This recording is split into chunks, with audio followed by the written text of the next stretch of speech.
Assalamualaikum warahmatullahi wabarakatuh.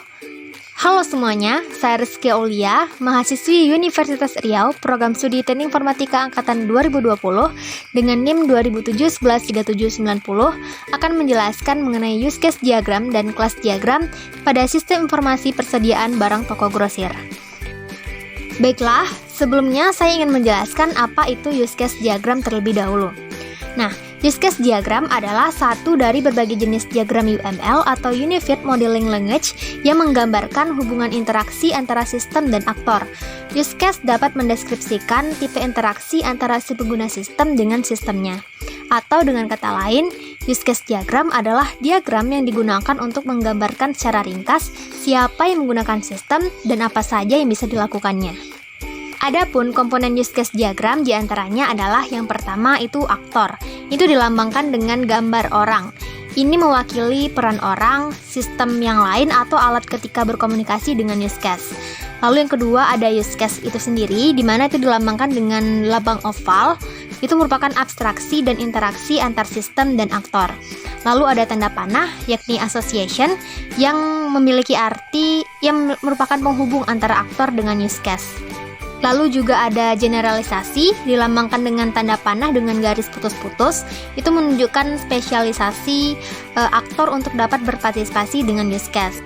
Lalu ada include, yakni menunjukkan bahwa suatu use case seluruhnya merupakan fungsionalitas dari use case lainnya. Dan ada juga extend, yakni menunjukkan bahwa suatu use case merupakan tambahan fungsional dari use case lainnya jika suatu kondisi terpenuhi. Baik, langsung saja kita masuk ke contoh. Di sini ada sebuah use case diagram dari sistem informasi persediaan barang toko grosir. Nah, teman-teman bisa langsung lihat di sini ada wilayah yang berbentuk persegi, di mana itu merupakan sistem dari persediaan barang toko grosir tadi. Nah, ada 3 buah logo yang berbentuk orang, itu merupakan aktor. Nah, pada gambar tersebut dapat dijelaskan bahwa sistem persediaan barang pada toko grosir tersebut terdapat 3 aktor, yakni karyawan bagian gudang, supplier, dan owner toko. Di mana karyawan bagian gudang tersebut dapat login ke sistem menggunakan username dan password yang telah ditentukan sebelumnya. Selain itu, karyawan bagian gudang juga dapat melakukan pengolahan data yang ada pada sistem tersebut, meliputi input, update, dan delete pada masing-masing data olah barang, PO, pembelian, dan penerimaan barang. Nah, teman-teman bisa lihat di situ ada tanda include ya, dan itu melambangkan dan itu memberikan arti bahwa karyawan bagian gudang juga dapat menangani pengolahan laporan yang berkaitan dengan data persediaan barang yang berada pada sistem seperti laporan data barang, laporan pembelian, laporan penerimaan barang. Dan untuk owner toko hanya bertindak menerima laporan terkait persediaan barang yang telah diolah terlebih dahulu oleh karyawan bagian gudang yang ditunjukkan dengan tanda include pada beberapa use case. Nah, sedangkan untuk supplier itu hanya bertindak menerima permintaan PO yang dikirim. Nah, itu tentang use case diagram. Selanjutnya ada kelas diagram. Apa itu kelas diagram? Kelas diagram merupakan diagram yang menggambarkan deskripsi atau penggambaran dari kelas, atribut, dan objek.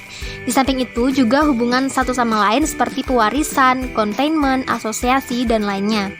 Nah, kelas diagram mampu memberikan kita pandangan yang lebih luas mengenai suatu sistem dengan cara menunjukkan kelas serta hubungan-hubungannya. Adapun konsep kelas diagram itu seperti ini. Jadi, kelas diagram itu bentuknya seperti ini, di mana ada bagian atas, bagian tengah, dan bagian bawah. Bagian atas itu berisi nama kelas. Nah, bagian ini selalu diperlukan untuk penamaan sebuah kelas. Setiap kelas memiliki nama yang membedakan dengan kelas yang lainnya. Yang kedua itu ada bagian tengah. Nah, bagian tengah ini berisi atribut-atribut kelas. Bagian ini digunakan untuk menjelaskan kualitas kelas. Ini hanya diperlukan saat menggambarkan contoh kelas tertentu.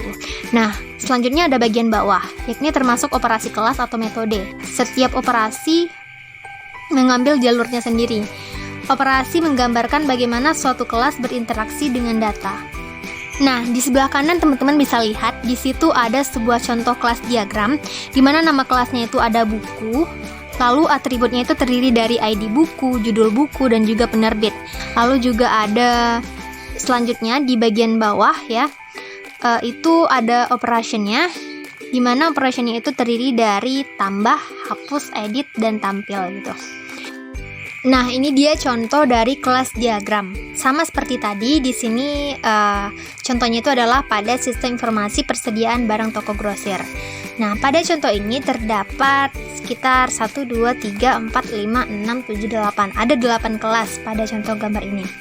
Nah, yaitu terdiri dari kelas karyawan bagian gudang, kelas login user, kelas sistem informasi persediaan barang toko grosir, lalu kelas data barang, kelas PO, kelas penerimaan barang, kelas pembelian, dan kelas laporan. Nah, pada kelas karyawan bagian gudang itu terdapat beberapa atribut, yakni ID karyawan bagian gudang, nama karyawan, nomor telepon, dan alamat. Sedangkan untuk operationnya itu terdiri dari input, update, dan delete. Lalu juga ada pada kelas login user, itu dimana atributnya terdiri dari username dan password. Lalu juga operationnya adalah membuat, edit, dan cek. Lalu pada sistem informasi persediaan barang toko grosir, itu atributnya adalah terdiri dari nama toko, nama alamat, email, dan telepon. Dan untuk operationnya itu hanya satu, yakni sistem persediaan barang. Lalu juga pada kelas data barang, itu atributnya terdiri dari ID barang, kode barang, jumlah, satuan, dan total.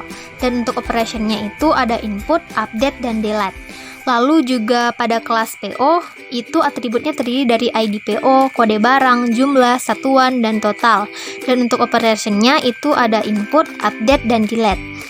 Lalu pada kelas penerimaan barang, itu atributnya ada ID penerimaan barang, ID barang, tanggal, dan jumlah. Lalu untuk operationnya ada input, update, dan delete. Nah, pada kelas pembelian itu atributnya ada ID pembelian, kategori pembelian, dan tanggal. Dan untuk operationnya ada input, update, dan delete. Dan untuk laporan itu atributnya ada ID laporan dan kategori laporan. Sedangkan untuk operationnya ada input dan cetak. Nah, semuanya ini dihubungkan dengan tanda panah yang menandakan bahwa kelas yang satu berhubungan dengan kelas yang lainnya. Nah, itu dia penjelasan mengenai use case diagram dan kelas diagram sistem informasi persediaan barang di toko grosir. Saya mohon maaf apabila ada kesalahan dan penjelasan saya yang kurang. Sekian dari saya. Wassalamualaikum warahmatullahi wabarakatuh.